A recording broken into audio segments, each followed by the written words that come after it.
Blessing na gusto mo, nakikita mo, binibigay sa lahat ng tao nakapaligid sa'yo, puwera sa'yo. Yes. Eh, ikaw ang nagdadasal nun. So, what do you do when you're praying for something and then everyone around you is getting it except you? You just have to be happy sa blessing ng ibang tao. Kasi darating din yung sa'yo. Siguro, sometimes, kaya mo nakikita kasi yun yung focus ng utak mo eh. So, you just have to let go. Alam mo talagang let go, surrender talaga.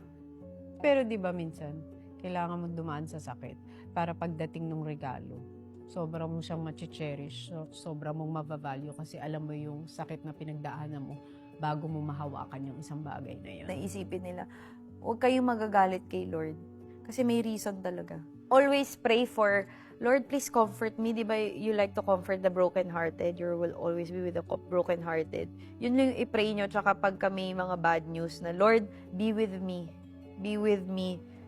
Yakapin mo ako the whole time na hindi ako masaktan, hindi ako madurog, hindi ako maloka dun sa mga nangyaring sitwasyon. Totoo yan. Sasamahan ka talaga niya. Kasi yun yung naramdaman ko eh.